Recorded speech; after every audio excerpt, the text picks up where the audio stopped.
Yo, what's going on, everybody? We are finally live on Twitch.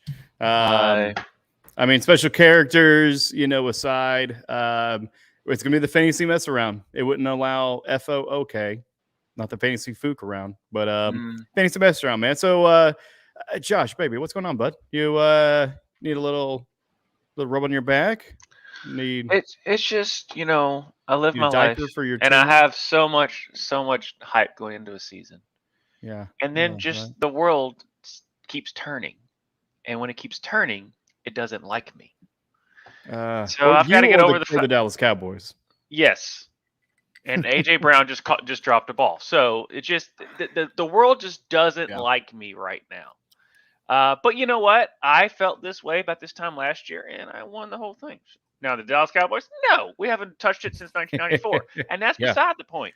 But when you have Micah Parsons and you feel like a competent, offense who can't score in the red zone, you figure it's going to work out. But we will press on because I like this show. I love doing it, so we will just press on. Yeah, we will press on. You will as well. And who's also pressing on is the offense, because holy sports points, Batman. Yeah. Record-breaking games. Some were almost all-time record-breaking. Yeah. We almost had the largest shutout with the Chiefs being up at 41-0 at one point, and then put in all of the backups and didn't score anything else, and got 10 points scored to them in garbage time. So thank you for losing me 8 fantasy points on that, asshole. But then also, Miami Dolphins. That's absolutely insane what they did. Put up a 70 toxic burger because it is not something that's edible for sure. Against the Denver Broncos, man. But I mean, so like, what was the biggest factor? I mean, was it weather for some games? Was it just bad matchups? Was it injuries? I mean, I know, you talk about you got Micah Parsons, but unfortunately Diggs got injured. And I think that factored that did factor in. I think the Cardinals are a little bit better than they are who we thought they were. Kind of. They are not as bad as they're not the Bears or the Broncos. Ooh. I'll put it that way. On that regard, like they're not that incompetent. They are very. You can tell, like when they they give them the old Gatorade bath. They actually like playing for them, and as you can see, the Eagles are not as good as they once were because the Colts and the Cardinals both had really good wins this weekend, and those were the offensive defensive coordinators for the Eagles last year. So I don't know what that tells you about how good the Eagles were or how great the Chiefs were. Who knows? In that regard. But it still sucks. Also, I mean, it's 1 year. I mean, it's first little bit. I mean, give them a little bit more time. Seems like the Colts are really kind of on the up and coming, but they've always had a good roster. They just didn't have a good coach at the helm. Whereas like the Arizona Cardinals are trying to tank for Caleb Williams, right? And they are doing the opposite of that allegedly. Now, granted, the Houston Texans you thought were screwed out of getting Bryce Young. Oh my God! CJ Stroud looks fine. So I'm not going to crown and be like he looks great, but he looks adequate and fine for going forward. They just don't have the roster to build around him on that. So Stroud. On the season, is scoring 53 points. Right? Guess among our free agents, that is one of the top for sure. And unfortunately, his counterpart there in Carolina definitely not getting that much right now. No. So, it's only 3 weeks in, but like we've talked about before, there are trends that establish themselves by week 3. Mm-hmm. So if you don't know what's going on, the Dolphins are really good. Really good. If you don't, and just like someone I might know that I'm pointing a finger at, and I don't know who that might be. You could start a Dolphin that don't even play, and they might even get a point at this point. They did. Seriously. But they're still scoring, actually. Might as well roll the dice. Still registering. Right, points still register because you got to give to somebody, not just 3 people on that. But yeah, it was a crazy week worth of points. This is what we expected. Week 1 is always kind of a low scoring because there's not enough preseason games. There's not enough really time to get there. But so the defenses are always going to be ahead of the offense. Once the offense finally gets enough practices and just gets the reps and stuff in, then you see these type of things. And not everyone's the Patriots. They can keep Tyreek Hill and Jalen Waddle and all them in front of them to where the Dolphins are still better than the Patriots, but that defense for the Patriots is always going to be good. So yeah. So are there any notable injuries for tonight? Yeah. So I'm not. It sucks, but unfortunately, Mike Williams did tear his ACL. He is out for the season. Nick Chubb only tore his MCL. He still hasn't. I think he's still ruled out for the season. But the fact that he only tore one ligament and not the whole knee is kind of crazy in that regard. Rashad Bateman. Hey, guess what? He's still in. He's injured again. Who knew? If you're a Raven, you're injured. Gus Edwards. Derek Carr. It's not likely season ending. So for people trying to stream him, or at least for the Chris Olave, the Olave Garden owners out in the world, or the Shabit, or it's the rookie. I can't remember his name. So Shahid Rashid Shahid. Yeah. Yes. Yeah, right. That player. You know what I'm talking about. So, and for the Michael Thomases of the world, which it's about to be like by week 5, week 6, where he gets injured. He just has like some ghost injury for no reason. Jimmy Garoppolo is in the concussion protocol as well. Yeah.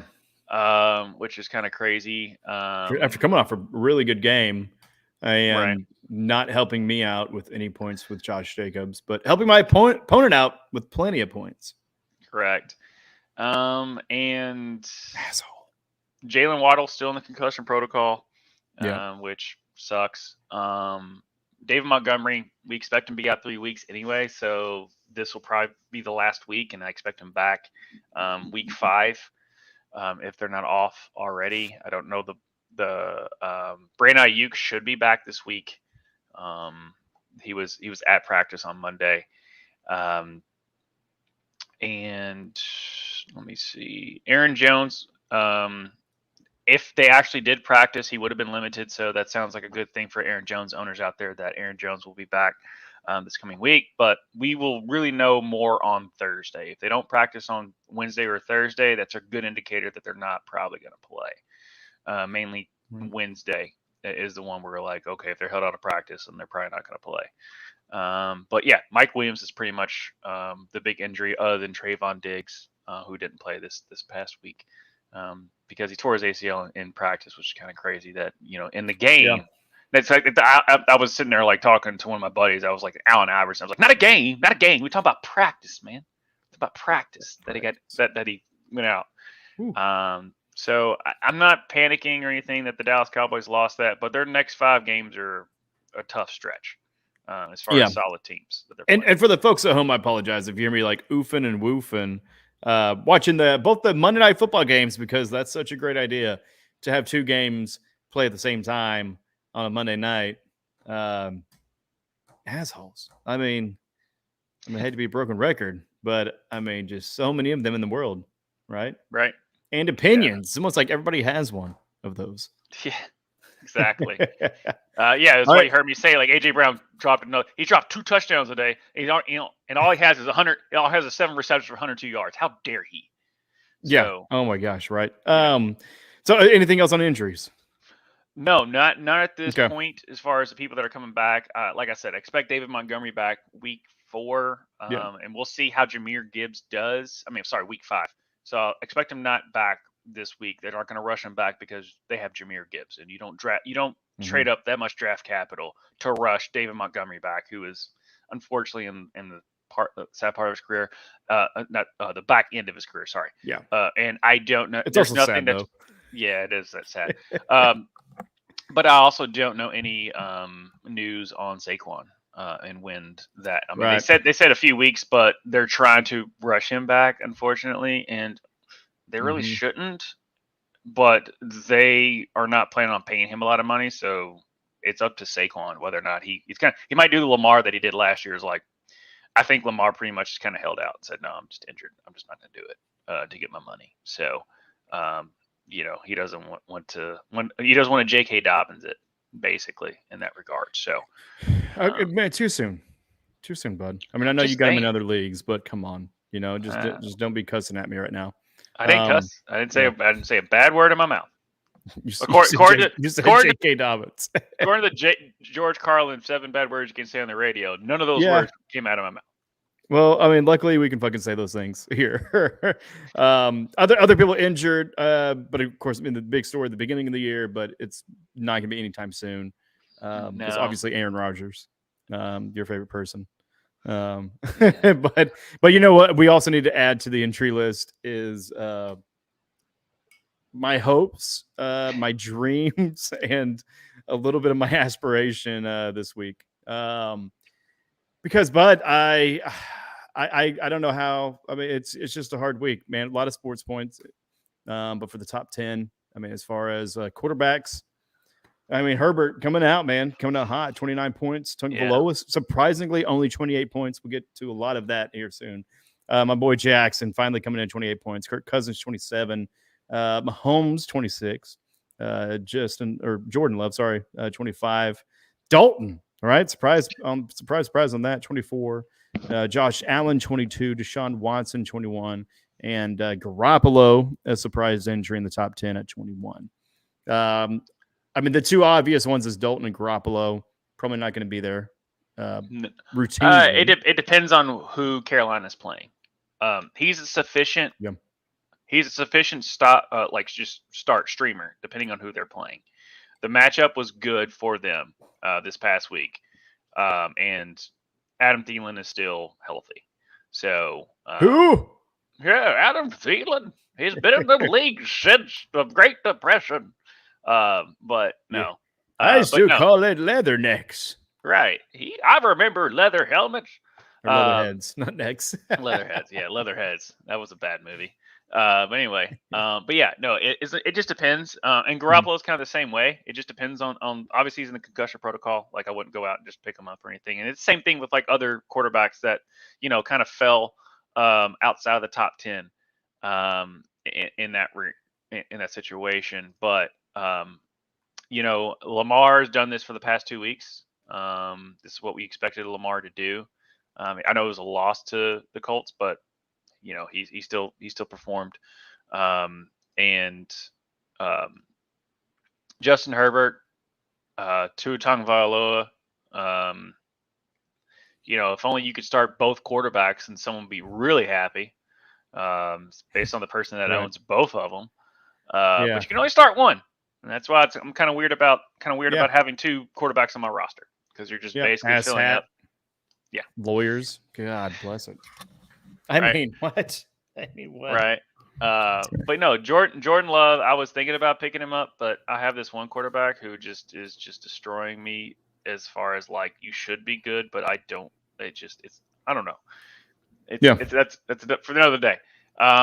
Josh Allen, Deshaun Watson. He got past the worst backwards pass I've ever seen in my life to have a good game because he played against the Titans secondary. So it's a good cure-all for anybody. Trying to look at the other quarterbacks for week 3 that just got outside of it but played pretty well. Brock Purdy, he's been solid this whole season. Jared Goff's been solid this whole season. And solid. I mean, he's 16 points week 1 for Purdy, 14 points week 2, then 20. So I mean, 20 points. I mean, is anything lower? Are you still content with that as a fantasy owner, or for the person that owns Justin Fields? Yes, right. Because I know what I'm going to get. Would be great. I expect more. I expect Lamar numbers from Justin Fields based on what he finished at last year, and it's just not there. and it's just, what am I supposed to do? So I have to have a backup plan. And that's the kind of risk you take when you don't draft 2 quarterbacks. But again, if you draft 2 quarterbacks if you start one and you only start 1 quarterback for every league, then you just put yourself at just filling up a roster spot with no potential on that. And so I always just am on the side of, I will pick a quarterback if this Justin Fields situation is not working out, which it hasn't. He's still the quarterback 17, 18, which sucks compared to a 6th round, 7th round pick wherever I picked him up. So he's not playing very well at all. But it has a mixture of, he's playing worse than he did last year, and it just makes no sense on how just incompetent the Bears are. But if there's ever going to be a bounce back game, I'm going to give it one more shot, because he's playing the Broncos, who gave up a gentleman's 70 against the Dolphins. So granted, so you're saying there's a chance. So saying there's a chance. If there's ever going to be a time for Justin Fields to actually have a really good game, it's against a team that just gave up 70 points for that. I think there's a pun in there, Chris, GIF. What you said, thank you, Goff. I mean, you can put a D and just take out the 2 Fs, and that's a good pun. So, but yeah, no, Jared Goff I expected him to do well. But he's just not a rushing quarterback. He's and of the sit back and just pass the ball, the Herberts, the even the Tuas, the Joe Burrows of the world, you figure would be better than the Jared Goffs, and we didn't know how good Stafford was going to be this year. And turns out Sean McVay is really good when he has a really good quarterback. At least that can pass the ball. But the outlier, and something to look forward to, at least look at, we kind of talked about before, but I'll say it: C.J. Stroud. He's playing pretty decent football. Now, granted, it's negative game scripts and stuff, but I mean, he had finished as the quarterback like 13, 14, somewhere around there. Actually, quarterback 11 on the week. Quarterback 11. Okay. Yeah. So far. So far. So, it's not, whereas, as a person who was on Justin Fields, he was finishing below that. So that's just kind of where I'm at, as far as like, you don't press the panic button just yet, but it's pretty hot. The hand's over it. So, but that's pretty much all I have on quarterbacks. Yeah. And kind of with Stroud, I mean, the upcoming defenses, he's going to have to play Pittsburgh, well coached, but still, kind of like I think it was a higher scoring game this week. They have Atlanta, New Orleans, then they have their bye week, then the Carolina, Tampa Bay, Cincinnati. It's just the fact that they're going to be finishing. They're going to be pretty much behind the whole time, so they're going to be, like they call it, negative game scripts. So basically, like, they're not going to be running the ball a lot. A little bit of garbage time. And that's kind of what he did week 2 to do really well. So on that. Awesome. Yeah, let's keep running with this. See what I did? See what I did there? Because we're going to running backs, motherfuckers. That's right, GIF. A-Chain, man, coming in top, 51. Mostert, 45. That's absolutely insane with those. I told myself I wasn't going to just ramble on with the numbers, so I'm not going to, because we're going to start right there, because this is absolutely insane what the Dolphins did yesterday. But my question to you, is this going to be consistent? Like, are they going to be consistently week to week sharing the ball as much as they can? Or is it going to dwindle and it's just basically, just the way they matched up and it just worked out because the Denver Broncos suck ass because they're Denver, and the Chiefs actually are the mayor of the town because we've beaten them for the last, I think, 6 years. But I mean, is this lightning in a bottle, or is this gonna happen again more frequently, just at a lower percentage?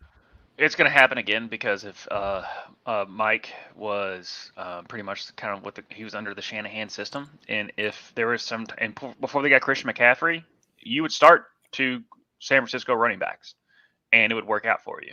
But once you have Raheem Mostert and A-Chan, sorry. That's right. He just corrected everyone today and says he wants to be called A-Chan, not A-Chain. But that he wants, but that's pronounced that way. Correct. And so So I would suspect that you're good with starting either, especially Achane in the flex spot, because Mostert isn't a primary, he's not going to get 95% of the snaps. It's going to be 60-40. And if you're still getting 60-40 in this offense, I'll take that 40% as a flex all day, especially with our league with having 2 flexes. I'm still putting Achane in there. So is it going to be are the top producers in Miami going to show up at worth 155 worth of fantasy points? No, no one's going to. I don't expect that. But you can't. Your 2 running backs that put up, a total of 96 points. And you think it's going to drop off and just be super lopsided. I disagree with that. Like if you have both, which in our league they don't, but if you have both Miami running backs, I don't know if I'd start them. I'd just probably put Mostert in there. But if you have either one of them, it's a good stack. As they say, he's Raheem must start, and then I would definitely start Achane. So, yeah, that's where looking at Achane right now. Week 1, nothing. Week 2, 1.9 points, and then all of a sudden this game 51-30. Right, so that's take that how you will. I mean, clearly, teams it takes a while to warm up. And usually by this time is when they're kind of getting a little bit in full swing. You see the Chiefs kind of get back a little bit. What's up? It's been up top 41-0 at one point against the Bears, the bumbling Bears, but still against the Bears. And, they only, scored 10 points, the Bears wise, because of garbage time. They took out their starters. Miami did kind of keep the foot on the throttle, so to say, for a good part of the game. Right. So everybody says, oh, they have such class. They didn't kick the final field goal. Well, after 50 points, they could have taken a lot of people out of the fucking game. You hang 70 on somebody. Might as well just go for the full board. Right. You might as well get the record. Like, I feel like Mahomes, if he, didn't have the scare of, the ankle injury getting re-aggravated, he would have said, screw you, I'm staying in. Let's go for these titles. Let's go for these records. Let's go for these accolades that, put us in history and cement us as a team. So like that's where I'm like the 3 points. Everyone's like, oh, such class. I'm like, come on now. They still hung 70. They still threw up 70. But that said, absolutely incredible. But we'll see if that can sustain. Other running backs that were kind of within that. You got Kenneth Walker coming at 3rd, Christian McCaffrey coming in at 4th with 23 points. Zach Moss, 23 points. James Conner, 20 points. We're not going to mention anything about that game. Jerome Ford, right? The big agency or a free agency pickup and acquisition that a lot of people were kind of clamoring over showed up. Last week he scored 24.1 points. This week, 19.1.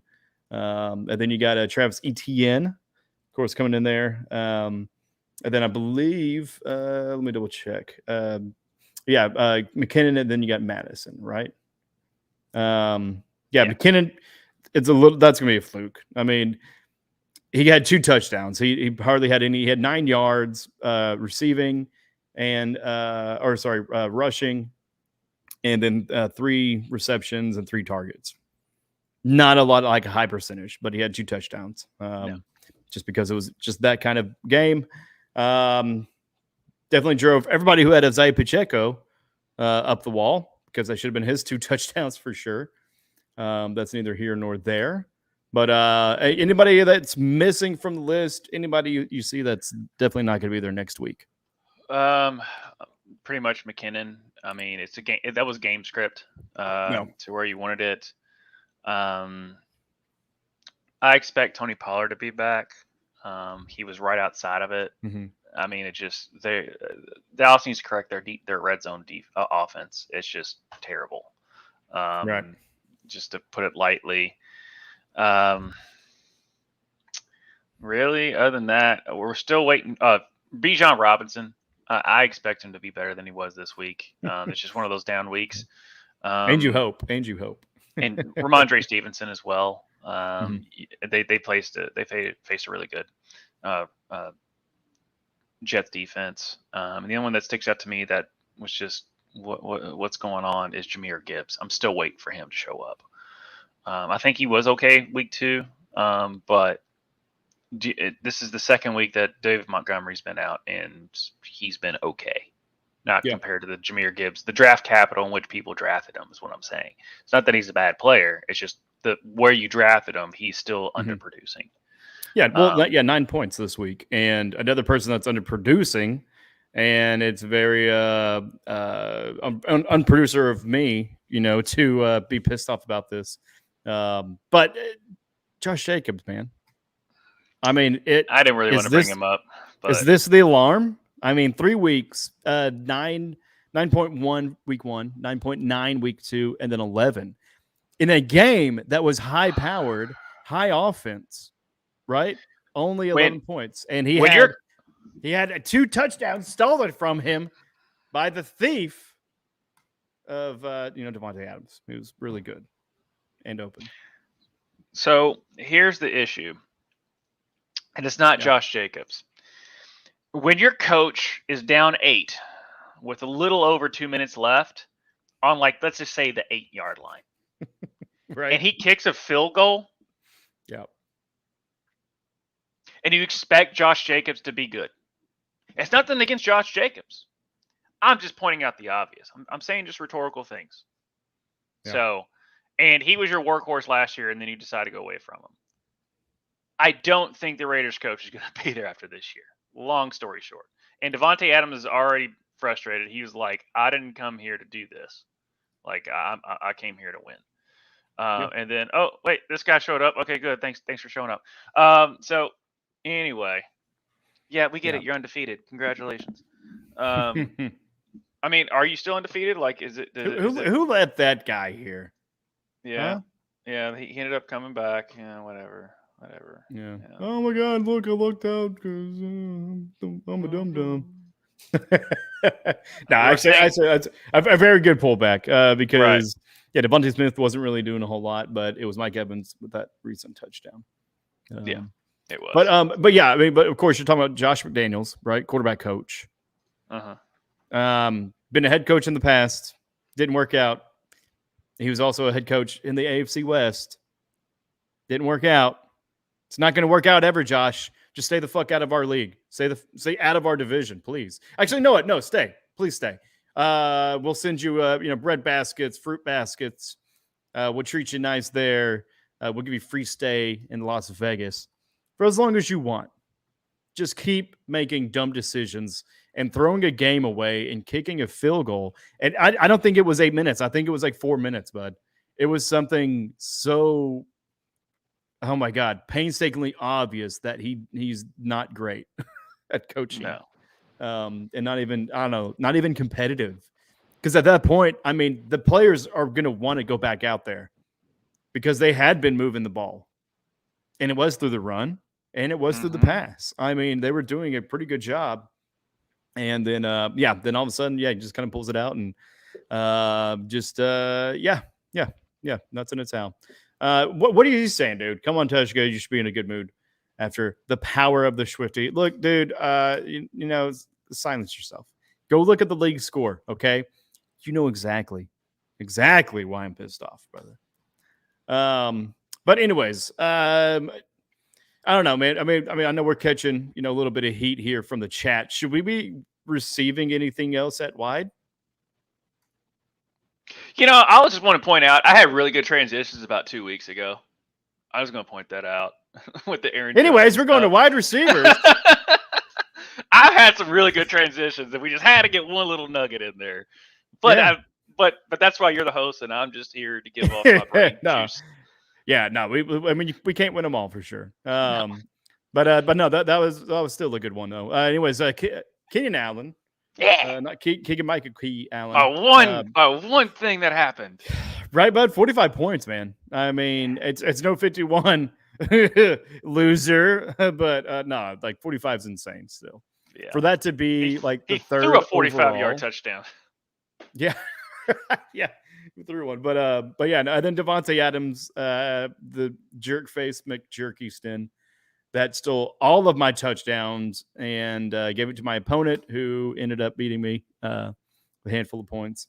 Adam Thielen. I mean, the Carolina offense, is it real or not? We'll see.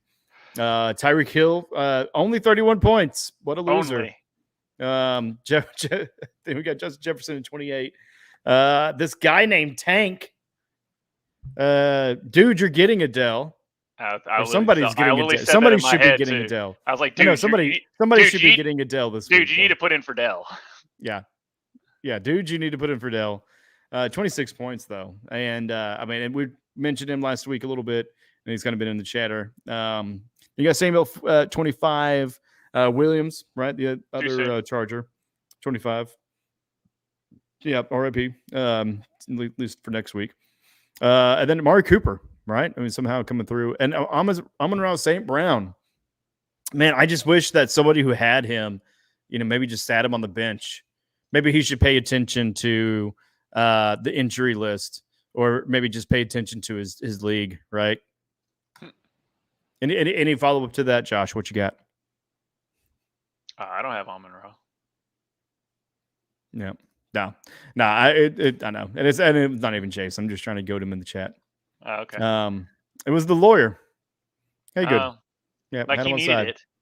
Yeah, he had Tua on his bench, and he had Adam Thielen. So I say we riot.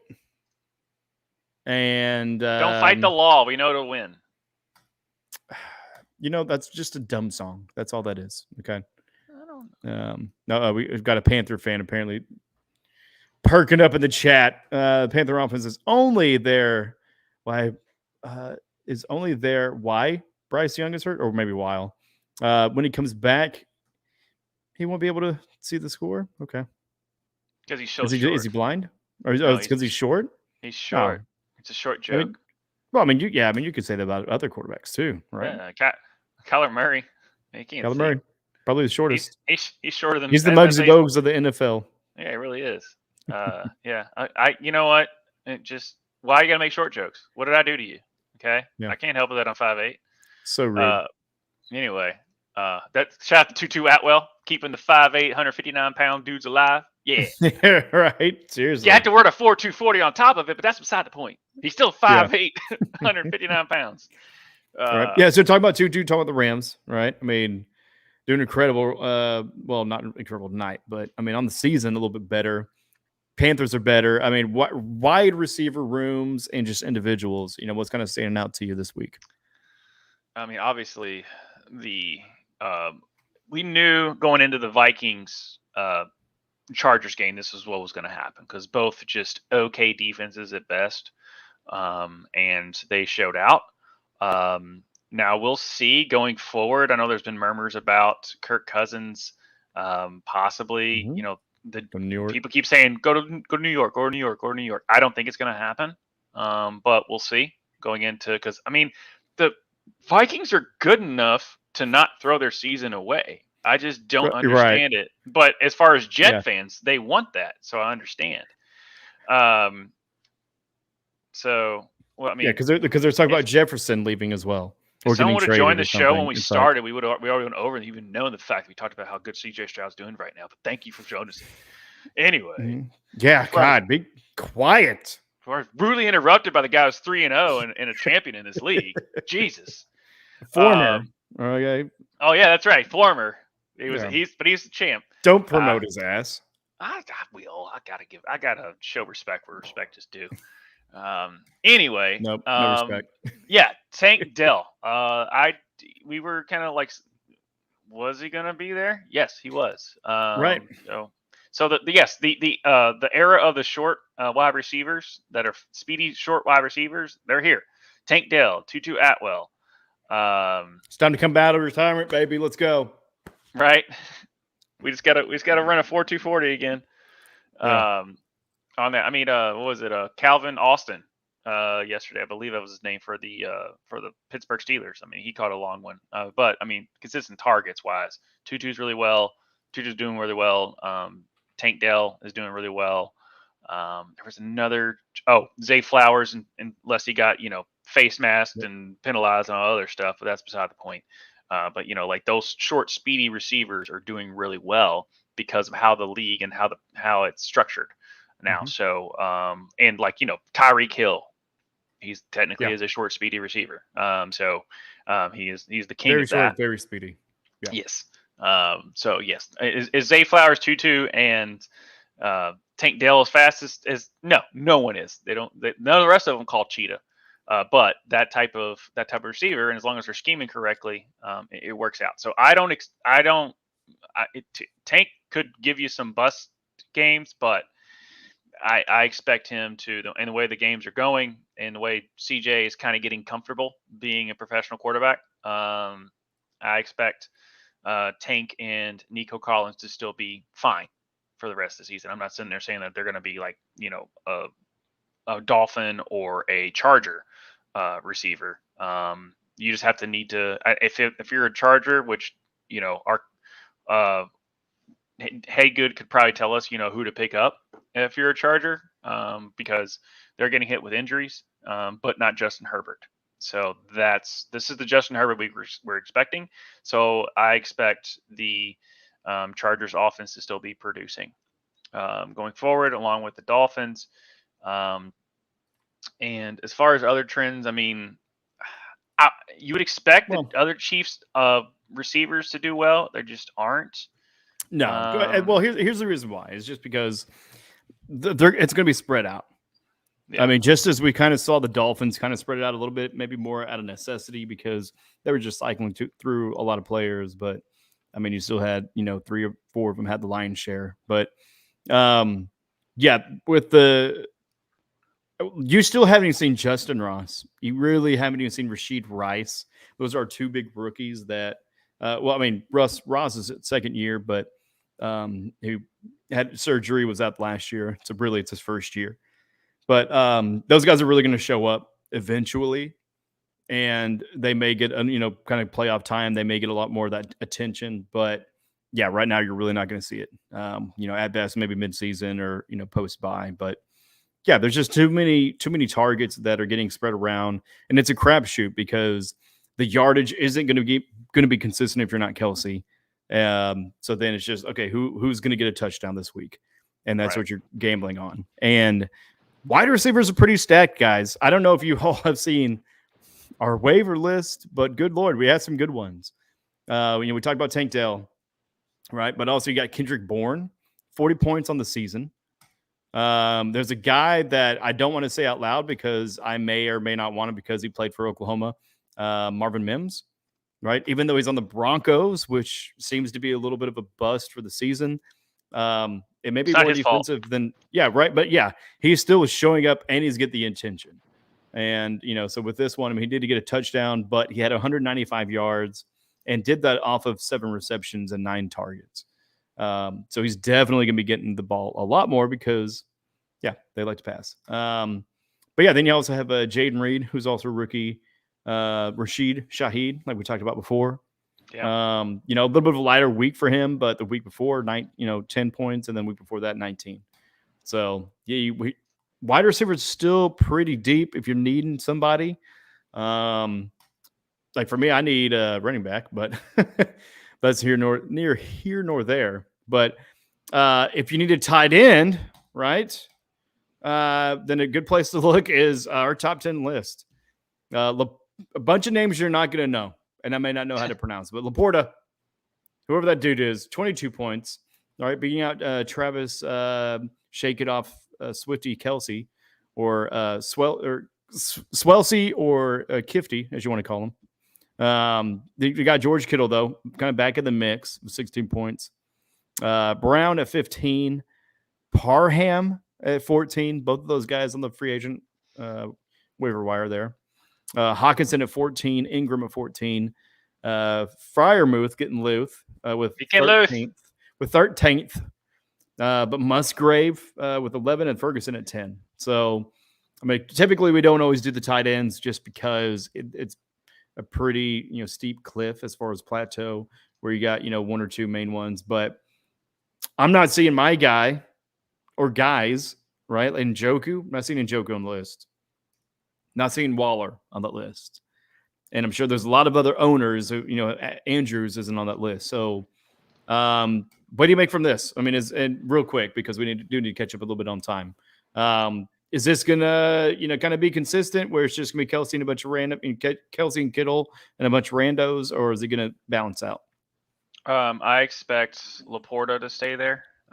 He's been pretty much in the top 15, top 10 all season long. I expect Hunter Henry to bounce back. Obviously, giving the injuries that Baltimore has right now, I expect Mark Andrews to bounce back. I mean, I'll just put it this way: the Chiefs, they lost to the Colts last year. What they do? They won Super Bowl. Baltimore Ravens, they lost to the Colts this year. Just throwing it out there. Take it what you want on that. So Darren Waller, I'm worried about because of the Giants just being abysmal. And then without Saquon, that just takes away. I mean, the fact that Daniel Jones overthrew Darren Waller as a crossing pattern, and he's 6'6". I'm like, what are we doing here? So that was a bad game, and coming off of a week where they actually did decent in week 2, but right, I'm pretty scared of the Giants offense in general. Yeah, so I know anything in New York looks like shit. I know it's San Francisco and they're a juggernaut so far, but it ain't looking good. It's just not looking good for that. But just keep up with your matchups. If they're playing if they're playing the Bears, might as well throw it out there. Hawkinson's playing really well too, by the way. So Hawkinson's number 1 on the year with 51 points. And they got Carolina coming up and then Kansas City. That should be a good game. I mean, I know it's not always prime time, but Kansas City's schedule is probably one of the most grueling, but also it's going to be one of the most entertaining schedules. Because also later on in the year, we play Miami overseas, and that'll probably be the most exciting 8:30 a.m. game ever in the history of football. Right. But yeah. So, I mean, any of these, if someone's needing a tight end, I mean, you're going Brown, you're going Parham. Laporta's already taken. But I'm not taking Brown because Hunter Henry is still with New England, so I'm not doing that. Parham 38 points on the year. Yep. If Evan Ingram not Evan Ingram, but Everett. Evan sorry, Ingram. Yep. Everett. No, it's Everett. Ingram plays for Jacksonville. I was meaning Everett. If Everett's still because for the Chargers. So if Everett is hurt, then yes, Parham. But I expect Everett to be that Gerald guy. Everett. Gerald Everett, thank you. Other than that, let's see who plays the Bears. Yeah. So Cole Kmet, you're saying pick up Cole Kmet. All right, good news. Moving on to defenses. Plays for the Bears, not. I know that's what he said, guys. He said pick him up. You heard it first here. The fantasy fuck round. Denver plays the Bears. Sorry. So but top 10 defenses though, real quick, because we do gotta make up time. Buffalo Bills 33 points, Detroit Lions 17, Houston Texans 14, the Browns 13. My Chiefs up there with 12 points, as well as the Colts. Steelers with 11, and then the Patriots, Dolphins, and the Saints with 10. So good scoring, I mean, for defenses as well, because, high offense usually means high turnover rate as well, and that gets points. Anything significant on the defensive front that you're thinking? Yeah, I played the Bills. That's what's significant on it. But, I mean, you knew Dallas wasn't going to stay up there. They're probably still the number 1 defense on the year, I think. And I expect them to probably to figure it out and correct it because they are very turnover based. It was the first time, in a short week without figuring out how to do their defense without Tavon Austin. Is their run defense very good? No, it hasn't been. Dan Quinn is really not set up for. They expect to basically kind of bend not break on the run defense and then pick you off and then win the turnover battle, go up, and then you're throwing the ball. And that's just a spell, and that's just not a good way of doing things against the Dallas Cowboys. As far as the Browns are solid, It's their only problem is Deshaun Watson can't get out of his own way sometimes. The Chiefs are actually really solid. I've noticed that. So the Chiefs are really good. Yeah, we just haven't got a ton of turnovers yet. Right. So it doesn't equal a whole lot of points, but yeah, we're only, we've only just begun. Right. To start Joe. Because we didn't have our star defensive end, Chris Jones, throughout any OTA, throughout any training camp, and throughout the entire preseason. Right. So yeah. I expect, just kind of looking at it real quick, just last note, I expect the Saints to be consistently up there because of their schedule. It has nothing to do with how actually great their defense is. I just think their defense is solid, and they play nobody. So they play the South. Right. That's the reason I drafted the Saints to begin with, is because I wait to draft defenses. I don't really reach for them. I did get Dallas in a couple of leagues, but it's just how it worked out. But I got the Saints because their schedule is it's better for their defense to score. So, but that's pretty much all I have on defenses. And just kind of wrap up defenses and top 10 overall. You got the Cowboys on the season, 57 points. The Bills with 50, but on the free agency wire, you have the Steelers with 47, you have the Colts with 36, and you have the Browns with 30, and the Cardinals now with 30. So, who's legit or not, you guys find out, let us know. You take those risks, because I'm definitely not going to anymore. But you know what's also risky? Wild card. We'll get that transition eventually. Yeah, it's gonna be fun. You know what I mean? But you know what? Here we go. It says dance pop music. This is that's not dance. I cannot dance to that shit. No, that's just not that one. That's way too slow of a build up. A mellow one. Hey, wild card. Wild card. Hey, okay, yeah. Wild card. That's a lame ass song. We'll find a better one. Yeah. StreamYard, you dropped the ball on that shit. At episode 1000, we'll revisit this part when we have like a really good production going on. So whenever we're writing our own music, for sure. Right. But yeah, so wild card segment. I mean, wild card is pretty much anything random, right? So this is where each week we get to kind of pick up a different topic, a different title, a different theme, whatever. I mean, we may, who knows? May use some toys. We may, dress up and do a little role play maybe next time. But for this time, though, brother, what you got? Well, we weren't expecting it. We were thinking it was going to happen, but we didn't know it was going to happen. But then it did. Our boy, our gracious tight end, our baby boy, Travis Kelce. He played the long game, and he's won so far. Yep. And he is now confirmed, riding off is like in the grease Corvette that it was, dating a one Taylor Swift. And if your name was Patrick and you lived under a rock, then you didn't know who Taylor Swift was or who not Patrick Star, but who Travis Kelce was. But I will say this: we have a video of the response of the voices of the NFL around. Please, Maestro, play what the NFL is thinking about these two people coming together in this gracious world. Oh man, here we go, my dude. And and who is this gentleman that we're looking at, by the way? Because he does a tremendous job. Yeah, Joey Leonardo. He's out of Louisiana. He's a big Pittsburgh Steelers fan. But please follow him at Joey Millenardo. I will put it in the chat. On that, he looks like he's from Pittsburgh. Let's hear what he sounds like. That's some power couple, isn't it? I mean, you look at the different NFL power couples.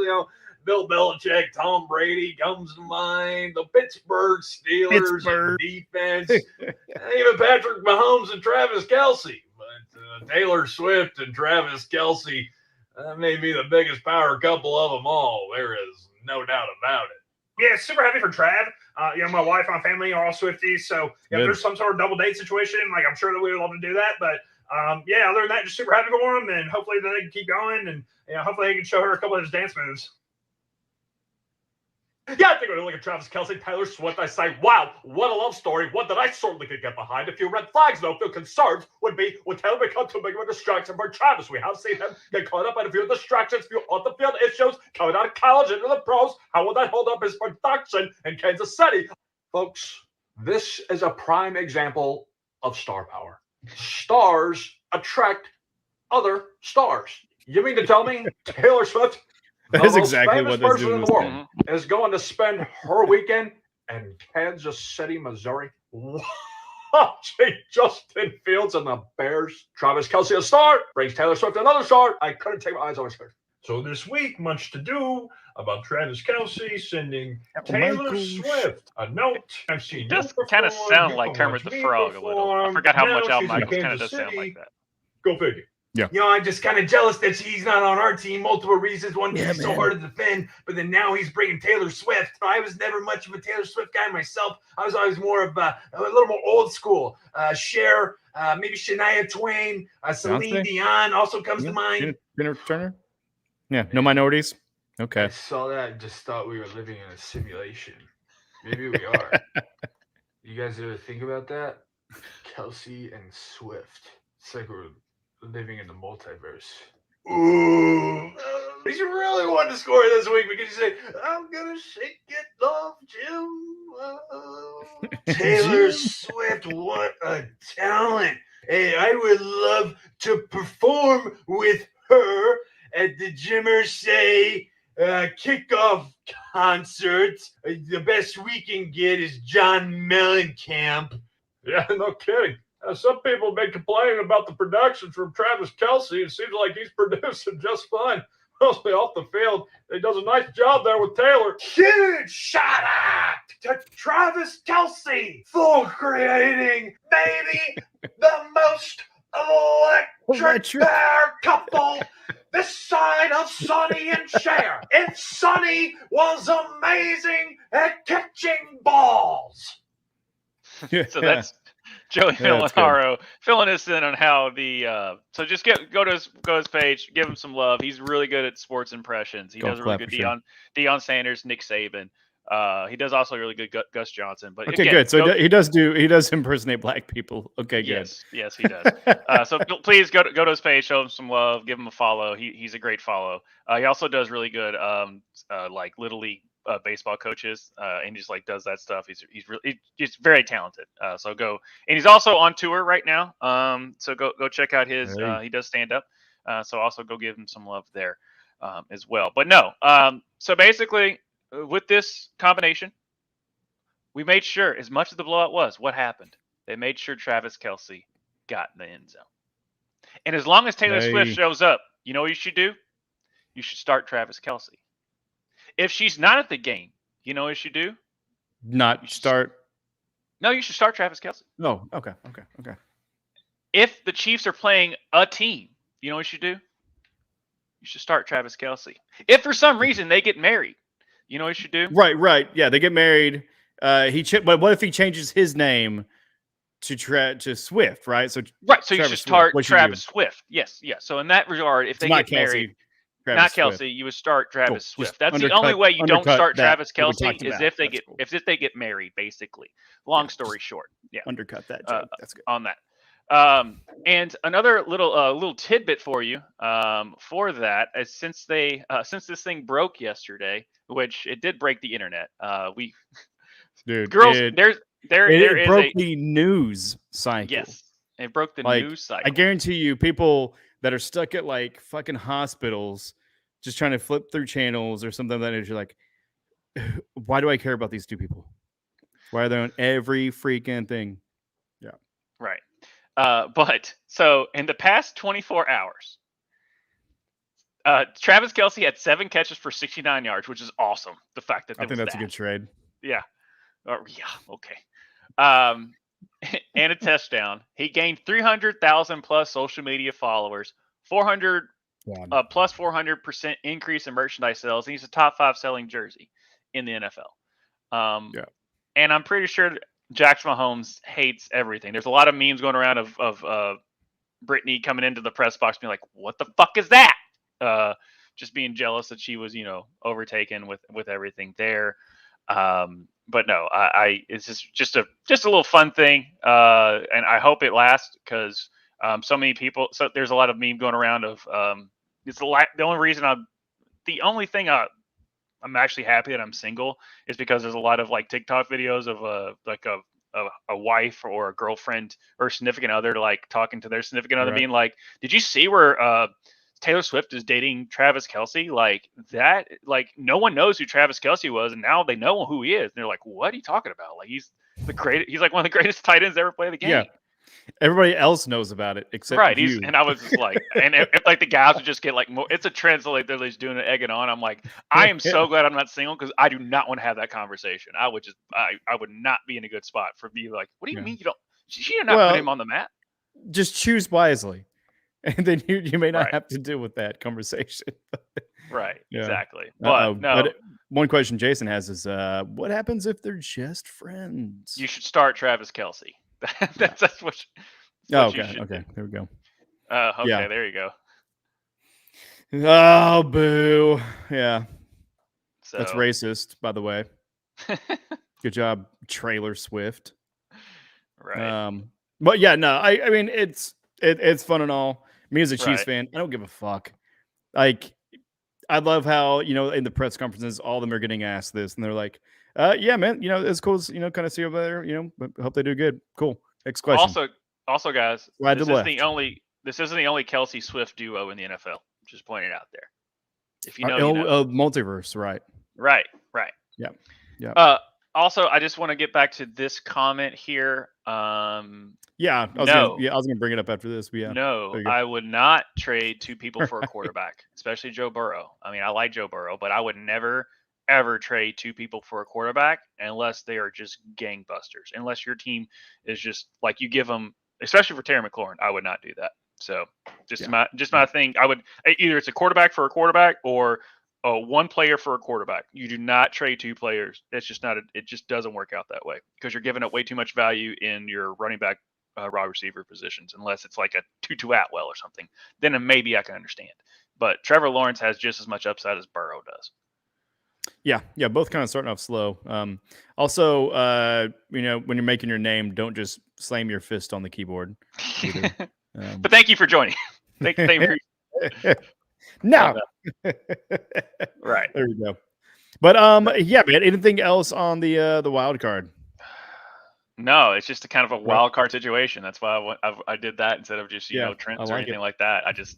I thought that was it's too entertaining to not talk about.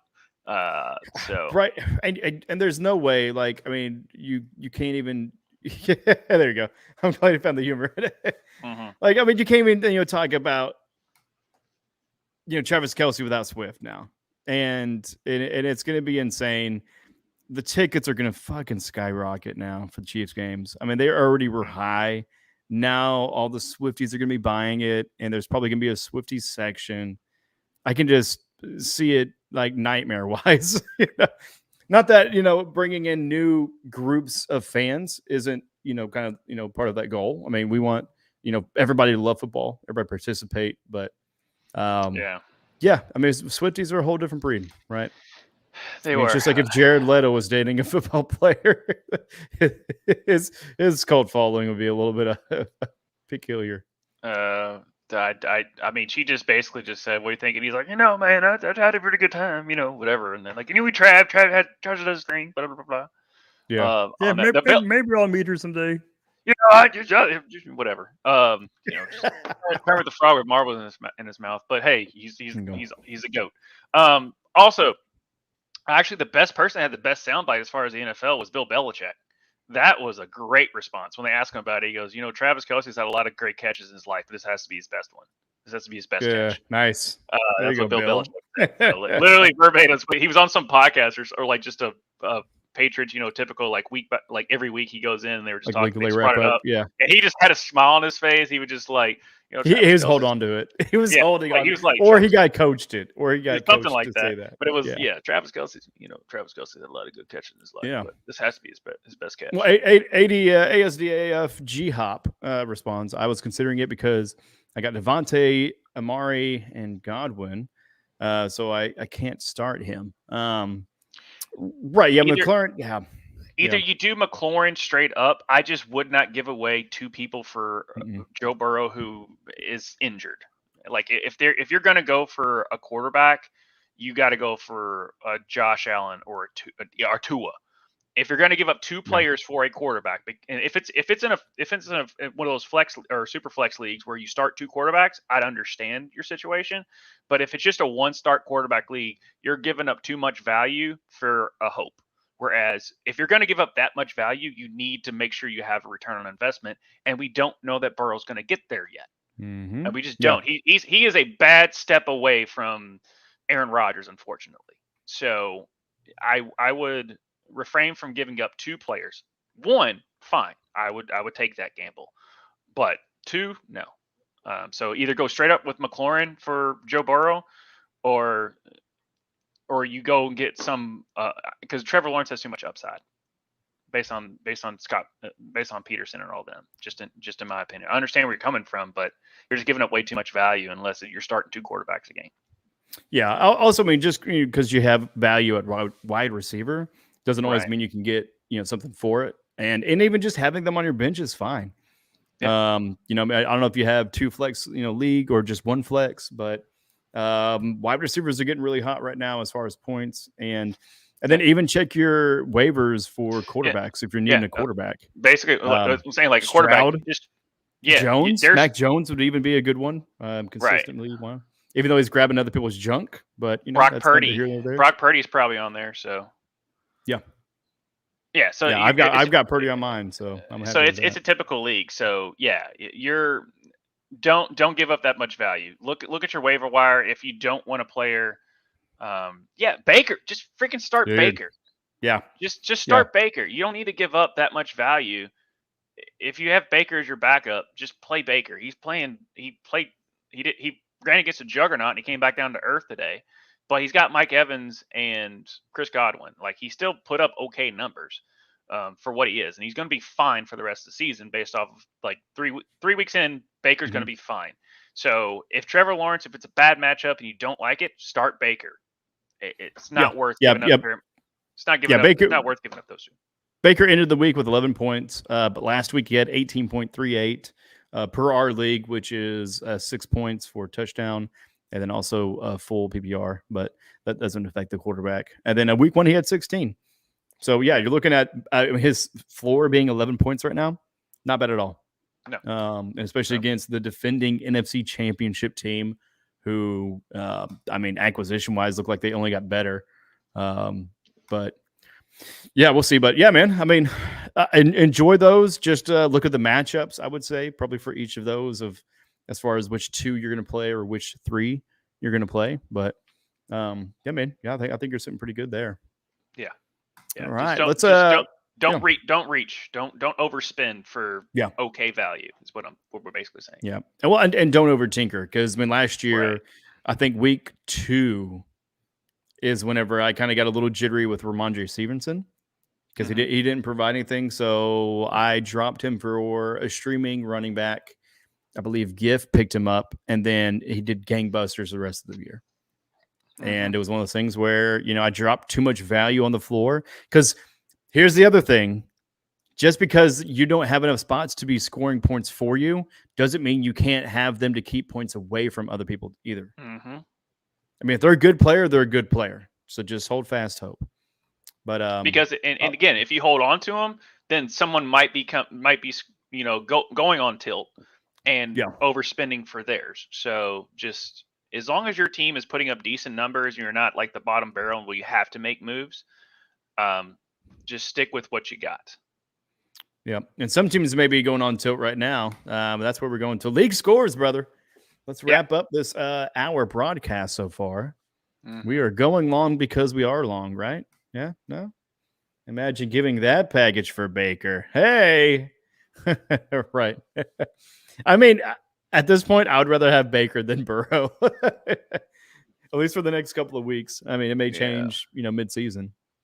But yeah, man, league scores. What you got for the people? So I thought I just lost to the highest scoring team in the league, but or at least for the week. I put up a respectable 124, but when the other guy puts up 171, that happens. So but shout out to Olave Garden. I love that name. Surprise, surprise, he has Chris Olave. But no, Kirk Cousins that's what that solid. means. He picked up Ford, and he had the Buffalo Bills. Like, I mean, when you get 33 points from your defense, you better win. And everything else was pretty consistent. Vermondre was terrible for me. Bijan was terrible, and I forgot to bench Jalen Waddle. It wasn't going to make a difference.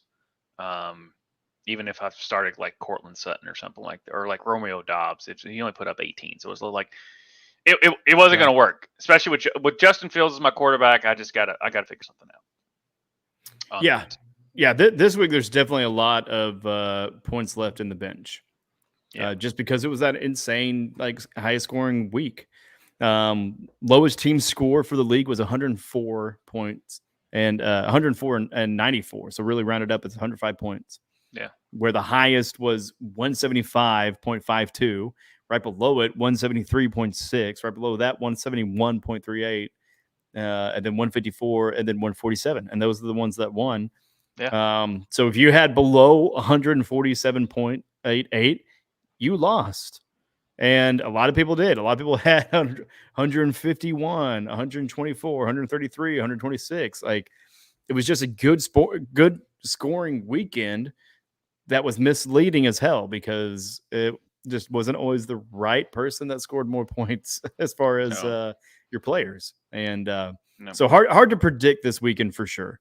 But I think, you're kind of going through a lot of people. They really made the most of what they had. Other than maybe some, a little bit of a fluke, kind of on their bench. But do we want to go into details with each of these or just kind of hit the top level? Just hit the top level. I mean, we had 3 teams over 170 points. I mean, that's just crazy.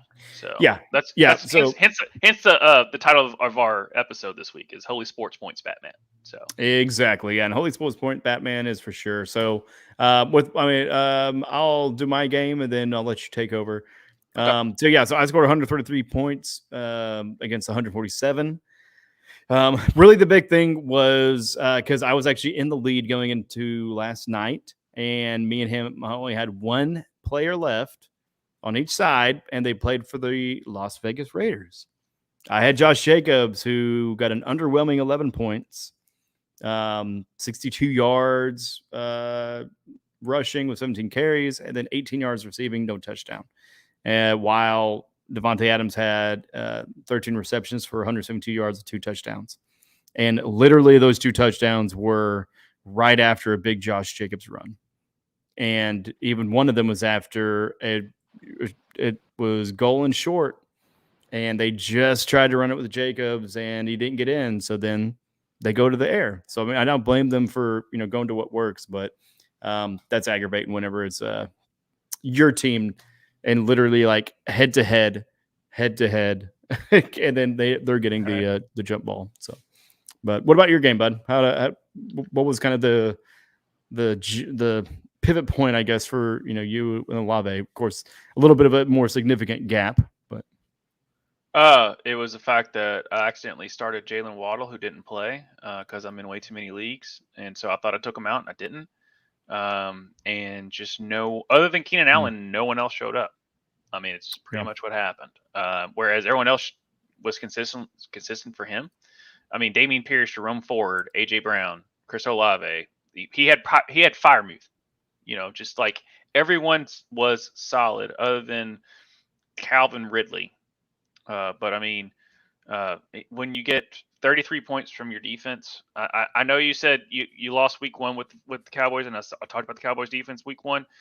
I was kind of there too. I lost week 1 because I had Lamar, and I'm guessing based on the conversation we had today, you had Joe Burrow, which put up like maybe 0.01. So I understand why you lost with them. So that's just how, unfortunately, this is fantasy. Is like you put out a good lineup, you think it's going to do well.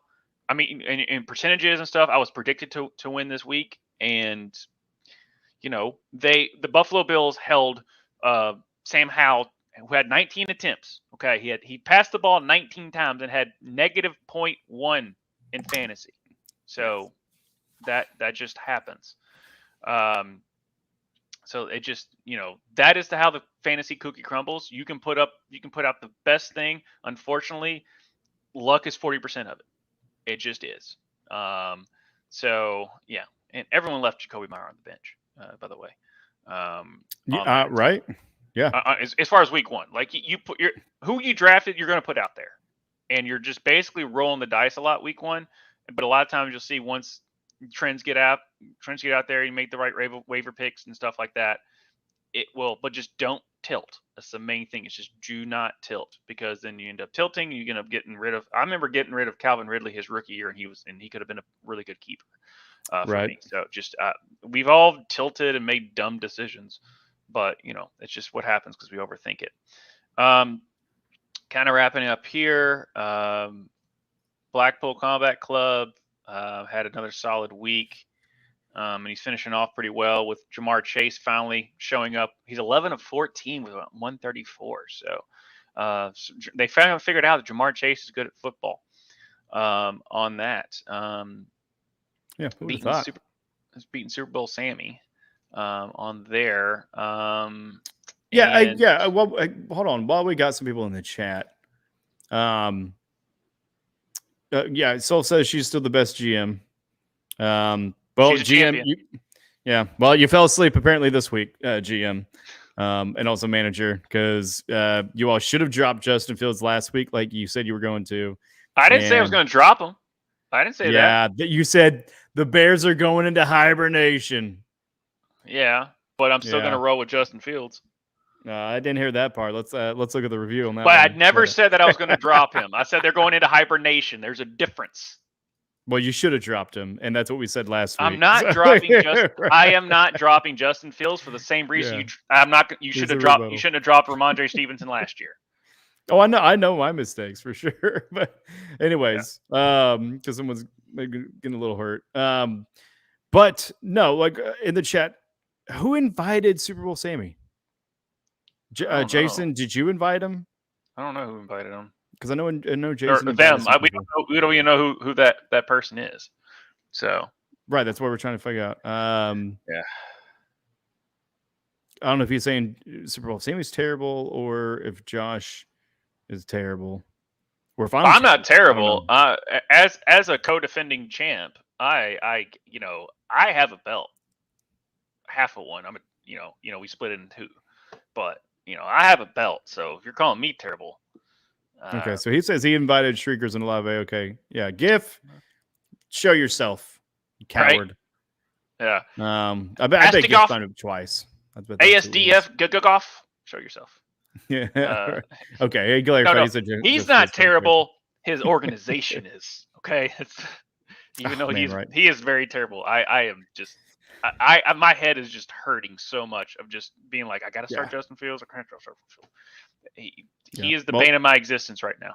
Who also is terrible is our resident legal consult, Team Saquon Barksdale, which I do love the name. Yeah, I still don't know what the heck it is, but yeah. Barksdale, I really dig. But anyways, but yeah, no, he played the Reckless, and the Reckless, didn't have a terrible week. They have a lot of people out. So that's the big question there. They got Odell Beckham, they got Eckler, they got Richardson. So I don't think really any of them are IR worthy. But yeah, just kind of getting hit with the injury bug. Maybe just not adjusting as well. Or hey, sometimes you just got to ride through a bad week. Just because if they're not all 2-3 week injuries and it's just game time decisions like Burrow was tonight. And from the looks of it, they're winning, but maybe they could have had somebody else kind of stay in, but yeah, he scored 106 points and just got mollywopped and with 173 points from Team Saquon Barksdales the third, Esquire, MD. Esquire, MD.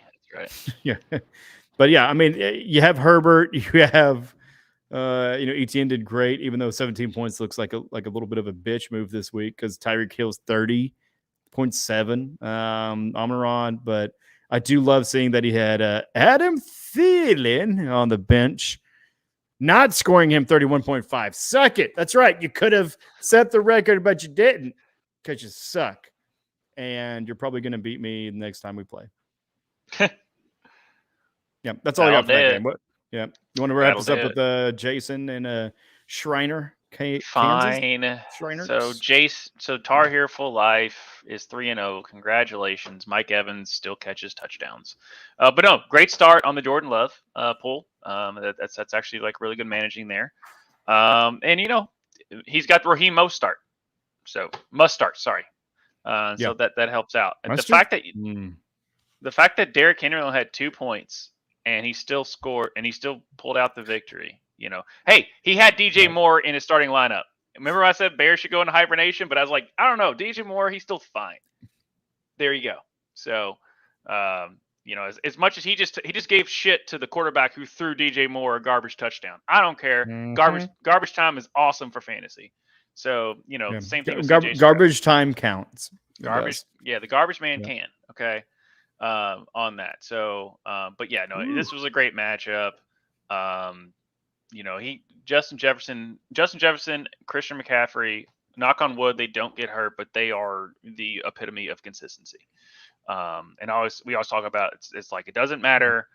If you get the targets and you're on the field enough and you get the reps, then a touchdown is just icing on the cake for these two type of players.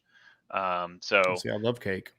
Yeah, and finally Justin Jefferson got in the end zone, but he's had 150, 159, 149 yards all for 3 games. And he finally got a touchdown. Like he was going to be Julio Jones Jr. as far as like all the yards, all the receptions, no touchdowns. Because that's what Julio Jones did on that. But yeah, Sam Laporta, right. He's good though, but he also had but you know, Jason had Travis Swift. So it helped out on this. So, but no, it was a great game. Come down to just, you know, I'll just put it this way. Jason made the right call. He benched Joe Burrow and started Jordan Love, and that was the difference maker. So. Right. Yeah. Really wish he would have played him. That would have been great. Yeah.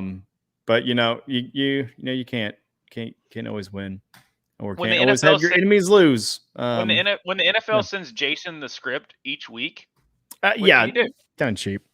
What can you do? Yeah. So, but yeah, no, definitely going to be the closest match because everything else was like 10 points or more.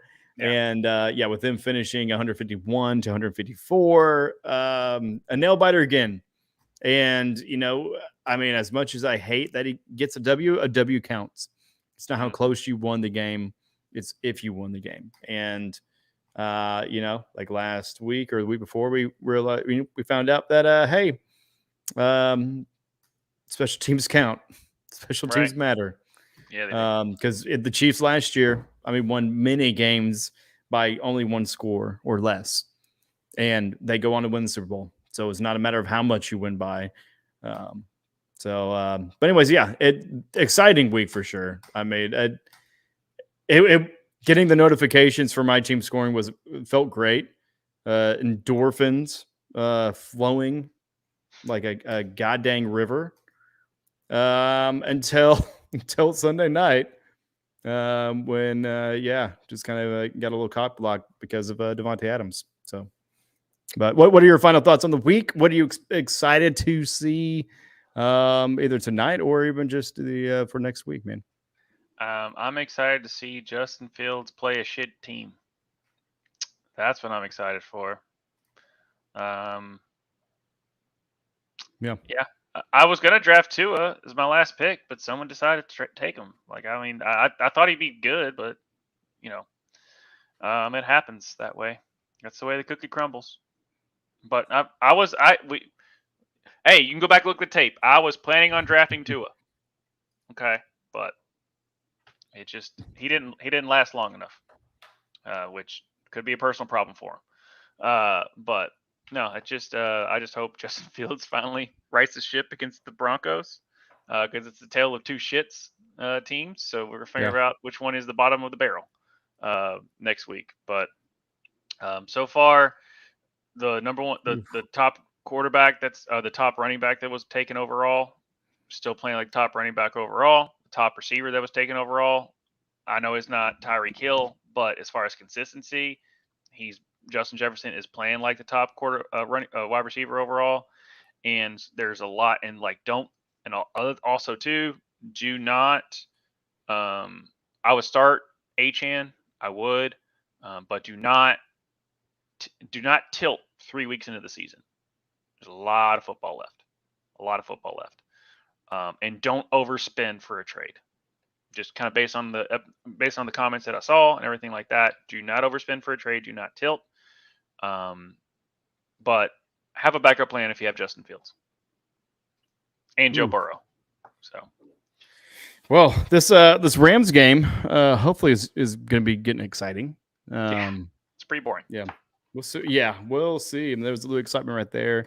Looked like maybe possibly a knee was down whenever he threw it. Anyways, yeah. Dolphins nearly breaking a record. Yeah, they could have, but they were being classy. They did. Yeah. They decided to not kick a field goal. So, well, sure. Well, we're not Class A. We're Class B, and we'll be seeing you all on next week. Hey, Josh, appreciate you, brother. It's always a pleasure. Thank you for everyone who joined us. Yeah. Thank you, everybody in the chats, keeping it lively. If you want to keep it lively throughout the week on our Discord, please join us at patreon.com/RuckusEV, where you can follow us anywhere at RuckusEV. You can also join the Ruckus at Streamlabs. That's the Patreon. Yeah, you can give to us because I need a new chair. Soul needs a new chair. He needs a new mic. We need to upgrade some of this shit because it's not the content that's bad. It's just our equipment. So, need money. We're awesome. More money. It's the shit around us. Yeah. We just got bad equipment. We need money, more money. We like money. We have some in our jar. We'd like to put more in there later. But appreciate you. Bye, Jason. Congrats on your wins. Apologies for your losses. But always just keep in mind that there's always next week. It's a long season. We still got more going. So appreciate you guys. Much love. We'll see you. Peace.